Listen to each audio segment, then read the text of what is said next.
Hi, welcome to Someone Else's Movie, the original podcast where an actor, writer, director, or nebulous industry figure gives a little love to a movie they didn't make. I'm Norm Wilner. I'm a critic, consultant, and programmer based in Toronto, and this is the other thing I do. My guest this week is Joan Chen, an actor and filmmaker who's appeared in everything from Bertolucci's The Last Emperor and Lynch's Twin Peaks to David Webb Peoples' Salute of the Jugger, Alice Wu's Saving Face, and Ang Lee's Lust Caution. More recently, you've seen her in Dee Dee, Oh What Fun, and the remake of The Wedding Banquet, and this week she delivers a magnificent performance in Xiaodan's Montreal, My Beautiful, playing Feng Xia, a 50-year-old wife and mother whose decision to improve her stumbling French leads to unexpected, life-changing results. After picking up multiple honors on the festival circuit, including the Canadian Film Prize at Windsor and acting awards for Chen from Real World and the Toronto Film Critics Association, it's opening across Canada this Friday, February 13th. It's really something, and you should see it. Joan wanted to talk about The Diving Bell and the Butterfly, Julian Schnabel's remarkable drama about the French journalist Jean-Dominique Bauby, who survived a devastating stroke in 1997 to find himself with locked-in syndrome. Confined both to a bed and an unresponsive body, fully alert but only able to communicate through his one functioning eye, Bauby managed to dictate a memoir from his bed and reconnect with his friends and family in the time he had left. Adapted by Ronald Harwood and starring Mathieu Amalric as Bauby and Marie-Josée Croze, Anne Consigny and Emmanuel Seigner, it's a stunning picture that, it turns out, walloped Joan as much as it walloped me. This is Someone Else's Movie. You know, it was the first film that came into my mind when this question was popped to me, and then I thought, oh, maybe I'll choose something newer, more recent. You know, there are other great movies, but then somehow my mind returns to it, and once I start thinking about it, just all the images are right in front of me. Yeah. I mean, there are, for instance, there are other moments in other films, like, okay, let's say Wings of Desire, when the angel finally feels the human desire, looking at the what do you call The trapeze artist. Trapeze artist, and all of a sudden it comes into full color. It's like that. Those are magical moments too. But somehow I just feel this particular film, Diving Bell and Butterfly, to me is a perfect film. I'm really glad you chose it. It's sort of fallen out of conversation, really. Just distribution and all. It's been hard to find for a while. I had to import a Blu-ray from Australia years ago. Oh, really? You did? Yeah, I'm It's a diehard. so surprising. Yeah, well, I think it's just a Miramax thing. The rights were lost in the library shuffle, and it'll turn up eventually. But until then, yeah, I'm just cling to it. I think it's my favorite of Schnabel's films. It's such a strange choice for him. It was his best film. To me, it was his best film. It's indelible, and it's over 20 years ago. Mm-hmm.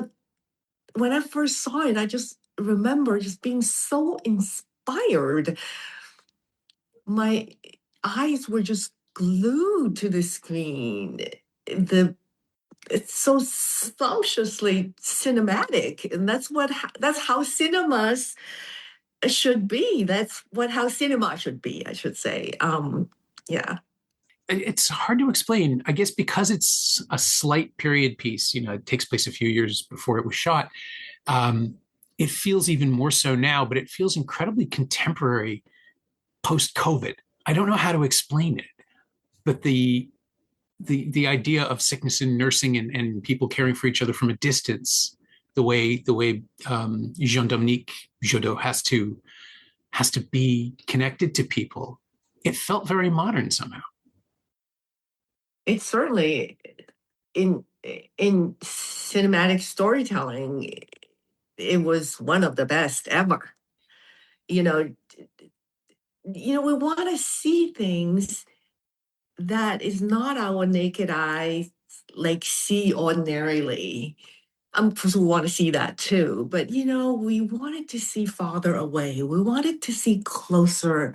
We wanted to, and we experience his interior by looking at other things. And it's masterful. It's Yeah, masterful. It could have been a grim story. sure. You're locked in, but it was almost moments of celebratory moments and just sheer beauty. Yeah, I remember seeing it theatrically and feeling just as trapped in the room with Bobby, and the choice watching it again is really really obvious. The choice to just lock us into his perspective for the first reel or so. But it's also like cinematically really beautiful when the doors are slanted, when the curtains blue and the everything is a bit slanted and limited, and all the close-ups in and out of focus, and also the lens that has the outside uh, fuzzy, and the focus very shallow focus, and then the expansiveness of the beach, and um it's it's just so beautiful when it should have been so grim. And Max von Sydow, oh my God. Yeah, he's just he Oh, he was a little. I met him a couple of years later on a junket for the Tom Hanks movie, Extremely Loud and Incredibly Close. oh, And he's more hardy in person, but still very like he's so tall and gaunt. And you completely. All I can say is, after a couple of years after seeing Diving Bell, I was really glad to see him standing under his own power. he was so frail in the movie. Yeah, and convincing, utterly convincing. Yeah, pitch perfect, utterly convincing. I mean, just just enough of that forgetfulness. It was so well played. Um, wanting to say something, and then losing it, and so tender and heartbreaking, and just also loving and warm. He's the two scenes with him, most indelible, most indelible. It seems strange thinking about the film as an ensemble piece in that Amalric is in every It shot, is, yeah. even when he's represented by the camera, his body is present in the shot. But it is all about, because that was the thing when I saw it the first time, I just thought, how are we getting through this movie? How is this going to work? And then you realize that it is immersive in such a daring way to point the camera directly at people, to have these profound emotional conversations, and then to slowly widen back and show us that there is an actor in the space also giving people something to react to. Because there is, I think, a version of this film where it is simply locked into Bobby's perspective for the entire movie. That would be dogmatic. Yeah, I think one must, I think he makes such smart choice. It's very, it's if you say, okay, my entire film is locked in syndrome from his perspective, it would be dogmatic because it would not serve the film as well. Um, yeah, so the first time we see her was the first time he sees himself, yeah. being pushed along the hallway and some glasses. And when he first sees himself, it was really powerful. It was very, very strong. It is, and it's shocking. I mean, I think I saw it with maybe 12 people at a press screening, but there was definitely a sense of, oh, just this little tiny whisper of something is happening, that we're learning more and we're seeing more, but also we get to see Xiaodan not react because he can't, right? Like he No, cannot flinch from his own no, reflection, and no. it's so powerful and so It- painful. yeah. And then we're recontextualizing it in, now that we know what he looks like, now that we know his situation, we're going to watch other people react to him for the first time, and we have a larger context for it. It's just devastating. It's devastating. But at the same time, I think if you beauty is only poignant when it's devastating, when the situation is devastating, when this character is in his worst situation, and that's when all the beauty and gentleness around him are poignant. This is, to me, it is such a perfect film. Oh, I was theorizing of a version with locked in camera, but the version we got is radically different from the original plan as well. I mean, it was supposed to be produced with Johnny Depp in the lead. Oh, really? Yeah. I didn't Yeah. know that. Oh, that would not have been good. Well, he's the one who recommended Schnabel to direct it. And then he subsequently dropped out to make the third Pirates movie, I think. He just couldn't, the Oh, time didn't line up. And then it was because of Schnabel that the film was shot in French rather than English, because the script by Ronald Harwood was written in English. I didn't know that.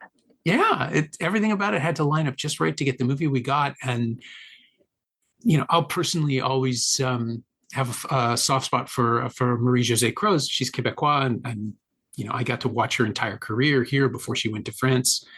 And Speech therapist, is that her? yes, Yeah. yeah, Yeah. she's just this incredible sympathetic presence, and patient, and just so pure as a performer, as a character. She is just receiving, even when she's just talking directly to the camera. Yes. She's got so much heart and empathy. True. So true. It's like all the other characters in the film, these beautiful women, they were all very loving and gentle toward him. And I think that also, and they were filmed in such a way, the special. I think once you frame something out of the ordinary and reasonably so, and not just do it just to be out of the ordinary, you remember it better. It's the way that each character bend down to his eye level, and therefore you see a different angle, or when they leave, when they uh, uh, it makes all those faces more memorable, more beautiful. And I think from his frame of mind, it works. Like, oh, the speech therapist, all the therapists, and including the mother of the children, are truly beautiful, beautiful women. And the queen is very beautiful, all very beautiful women, but it all makes sense. It's not like cheap or vulgar or anything. It's part of his world, his state of inner world. Impressive, truly impressive. Yeah, we're seeing, I think, more beauty than there is, maybe. Exactly, because we needed to, he needed to. And also, he cannot say anything or touch anyone, or the kind of longing uh, is all the more when you don't have that ability. And when finally he decides that he still owns his memory and his imagination, and when the screen finally goes expansive, it was so powerful. Yeah, I wish I could have seen it with a proper audience, with a big crowd, because that would have just been, it's ecstatic. It's this incredible Yeah. moment of beauty. And it's coming from someone too who, his first words once he learns to communicate are, I want to die. And then to get to the other side of that and be maybe not comfortable with this situation, but at least willing to persevere. It's a completely internal journey. It's reflected entirely by the other people, but we understand it, right? Visually, we're led there in these incredible moments, flashes, images, things that he's perfectly comfortable experiencing, but it's up to us to figure out. And then in the end, when we get that flashback to the actual stroke, we understand everything before it happens. There's this dread that slips in because people have already we have already heard about how it happened, and it's not a horror film, but it's a reverse of catharsis. It's the opposite of catharsis, but it is cathartic. I think it's so incredibly like fulfilled as a film, very achieved, very fulfilled. It's done it's done quite perfectly of it, what it wants to be. And oftentimes, when somebody wants a movie to be a certain way, you may not always achieve it. And from my point of view, I don't know about him. It's an incredibly achieved film that his vision has been conveyed to us in powerful ways. When it suddenly goes into the butterfly phase, all the flash back and forth, or some you can even call quote unquote random, just seems to belong. That corridor, when he tells the history of the hospital and you see the children lined up on the side of the corridor, and then you see the ballet dancer jumping up across, and you see the queen comes in, and it's so fanciful, but it's so brave. When you stretch visually, you are taking a risk, and all the risks pay off in this film.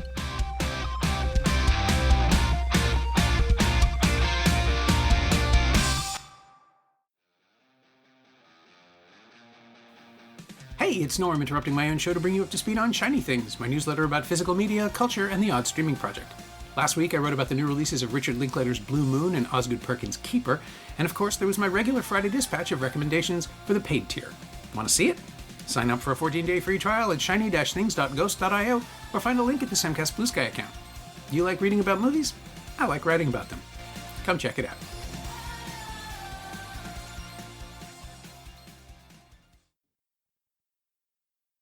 It's unlike anything else Schnabel has done because although weirdly he exclusively makes films about real people. Biopics, yeah. And generally about artists as well. Yeah. It feels weirdly Basquiat just came out on Criterion, so I watched that fairly recently, and At Eternity's Gate is one that it's never far from my mind. This film feels like weirdly personal for him, and I don't know why. I think it's maybe about artists needing to articulate, and that's his thing. The struggle to articulate. My God, that struggle, that Herculean effort of writing a book that way. It's amazing. It's amazing. And can you believe, like, okay, all these people reciting all the letters can be a film. I mean, if you try to pitch a film, you say, then they start to recite letters, and then this person comes and recite letters, and it's like, how are you going to make a film to make it into a fascinating film? It's amazing.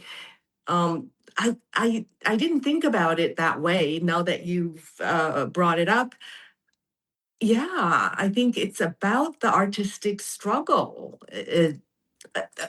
on top of all these other feelings. Yeah, the need to be heard and the need to be understood, I think. The need to be understood. And I think it's the most sort of warm, gentle, loving one of his film, and the actually raw emotional scenes with Max von Sydow, even when it's heartbreaking, it's just there's lighthearted conversation, about past loves, about um it's loving. And even with like I love that one scene when the um is it Celine, the mother of the children, when she was in the room and the lover called Yes, and that's right. she had to be there to translate it. Oh, that's such a powerful scene and a beautiful situation. The terrible situation, but oh, the women in his life. Um, I thought, wow, I don't know if that one is in the biography in the book, but that is a really good film situation. I wonder. Yeah, I have the book, but I don't know that I grabbed it immediately, and I don't know that I ever actually read it, which is my own shame. It's up on the shelf somewhere waiting for me. Yeah, I wonder which part is actually in the bio, which the seaside scene when Celine brought the children, they and from uh, Bobby's point of Mm. view, the freedom and the sunlight, the expansiveness, and then he's there and the boy wiping his saliva, and only the older boy obviously cries because he knows. Um, all these scenes are just really indelible, unforgettable, unforgettable. Yeah, it's a beautiful, weirdly personal film, and the sense that even once we're outside of his point of view, we're still sort of in it. We're still locked in Yes. there with him. I mean, that is what movies are, right? In the olden days, when you had to see them in the dark alone or with an audience, you were trapped in someone else's perspective and vision, and whatever happened. Oh, And you want to be trapped. That's what you go there for. yeah, but we I can mean, leave. I long to be trapped. Yeah, but we can leave, and Jondo doesn't have that option. Yeah, And that's the push and pull of the film. The drama of it is that we get to appreciate all of this beauty that's been created for us, whereas it's literally all he has. yeah. But the power of imagination and memory, it's exalting. It's just that, nothing can stop that, only death. And that is so powerful, Yeah. powerful metaphor. Yeah. And we have the book. So when I get around to reading it, I'll be able to continue the story. I've never bought the book. Now that we talk about it, maybe I should. Yeah. Because I wonder sometimes. I'm like, wow, this is incredible. Is that from the book, or did they to create that? Well, if you grab it, it'll hold you over until the Blu-ray comes out. Okay. And the reason we're talking is because you're playing a character who has her own. This is a terrible segue, and I apologize. But in Montreal Mabel, you are playing someone who has her own transformation and comes to life rather than collapses into herself. And it's a different sort of challenge, but you're still playing someone who cannot articulate what it is she's going through until she goes through it. She, in a way, was trapped her entire life, in a way, by convention, tradition, duty, responsibility, and in some ways, another kind of love. Um, until that summer, in that beautiful summer. Yeah. Xiaodan was telling me in Windsor that I want to get this right, you learned to speak French badly for the film, like specifically to have that type of delivery and accent. Um, well, I did not know which is bad French, which is good French. I had zero foundation for the language. When I started to learn, it's about 4 months before we started shooting. I was doing other things at the same time, but taking lessons about 3 times a week. and trying to repeat my lines 100 times. I probably repeated my lines many hundred times to try to make it my own. And later on, I was talking to a French person who said, "Oh, this is awkward French." I said, "Oh, really? I did not know." But for an immigrant who, though she lived 14 years in Montreal, she never really um, opened her mouth to speak much, And so I guess my level of French was in a way right. Yeah, I mean, you're still much more fluent than I am, and I'm Canadian. It's embarrassing. I actually took French as a kid, and I'm not that good. But it does illustrate the character so clearly. Like this is someone who doesn't Yeah, feel she belongs in the place that she's found herself, and then we get to watch, over the course of the film as she not only embraces Montreal and the people specifically, but that realizes she doesn't want to leave, and she becomes more assertive both in language and in person and in her actions, and then chooses to make that stand, which is something that at the beginning of the film there's just no possibility of. that's right. And I do think, well, talking about the French, my aim was that I must be understood by Mm-hmm. French speaking audience. Secondly, I do believe that language is a huge part of one's thinking, thoughts process. We organize it into words, Mm-hmm. and the different grammar of different languages actually determines certain way of thinking. Mm-hmm. Even just something as simple as word orders. The same sentence, the words come out in different positions in Chinese, in French, or in English, and that's a thought process that is different. And there's certain freedom in speaking not your mother tongue, a learned language. You're not trapped in the culture, the tradition anymore. Somehow there is that freedom. Like I never cursed, said the F words in English, in Chinese, Mm-hmm. but I could say it in English. That I felt I had the license to say that in English, but never ever I couldn't think of myself cursing Chinese. It must have been a terrifying proposition to be offered this role without the language. Yeah, I actually, in a way, it is part of the reason of why I took the role, Oh, because yeah. it's challenging. It's something you've never done before, and why not learn something? Um, do something different. I mean, I did work really hard. I mean, I repeated my lines so many times a day, dozens of times a day, that I wanted to come out subconsciously, that I could have it, that I could at least own the lines, if not the language itself. Mm. It's a challenge that I welcomed, and I enjoyed it very much. Oh, I'm so glad.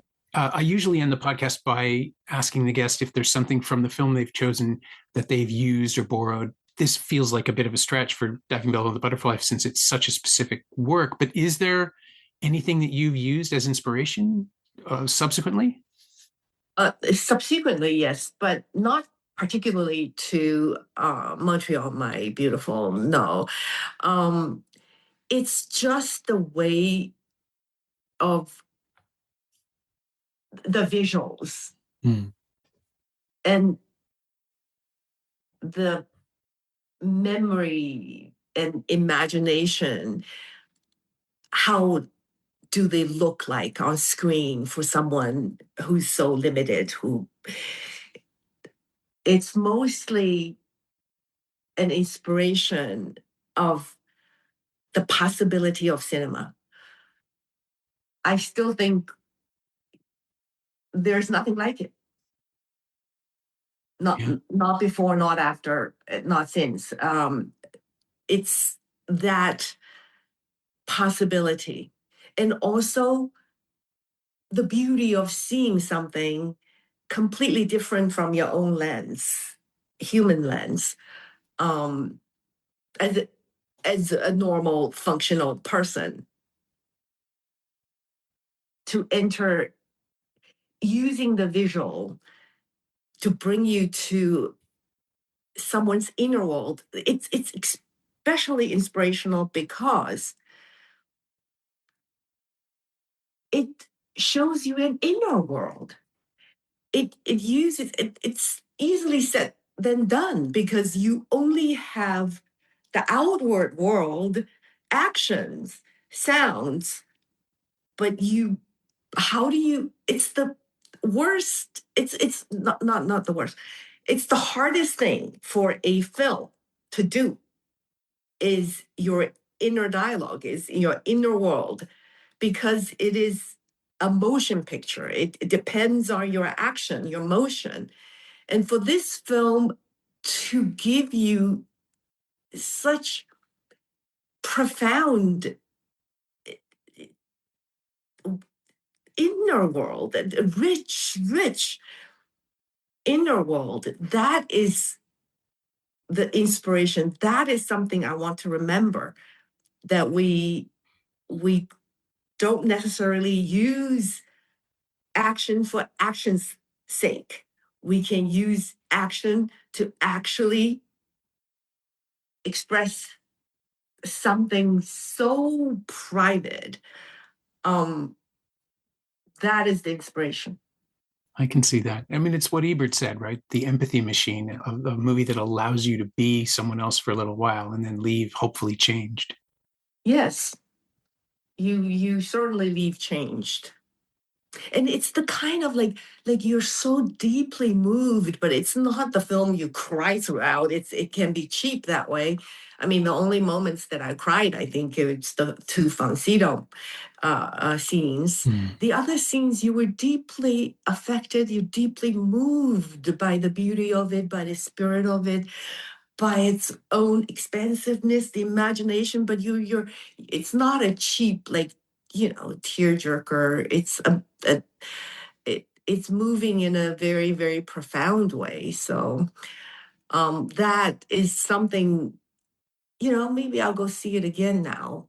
I've seen it past, like in the theater. I've seen it again sometime later. I want to see it again now. I think it's truly, it has this beautiful cinematic language. It's very rare. My thanks to Joan Chen, who you can see on screens across Canada this Friday, February 13th, in Xiaodan's Montreal, My Beautiful. Thanks also to Ingrid Hamilton and Catherine Taylor. They know what they did. You can find Joan on Instagram at _Joan Chen _. Joan Chen is all one word. And I'm as shocked as anyone, but The Diving Bell and the Butterfly is back on disc in North America. It turns out Paramount acquired the rights and released it on Blu-ray 3 years ago. It's also streaming on Crave and CTV in Canada and on Hoopla and Canopy in the US, and available to rent or buy on various VOD services across North America. You can find me on Blue Sky at Norm Wilner, and you can find this podcast there at Semcast, SEMcast, and on the web at someoneelsesmovie.com. The first year of the show is still available for just $20 at payhip.com/Semcast.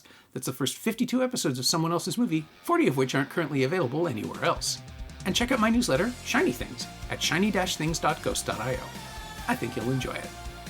Our theme song is by The Last Year. If you like it, or the show in general, please say so. Leave a review anywhere you've been listening. Every little bit helps, it truly does. And check out the other shows on the Frequency Podcast Network while you're doing that. Stay safe, watch movies, get all the boosters. I'll see you next week.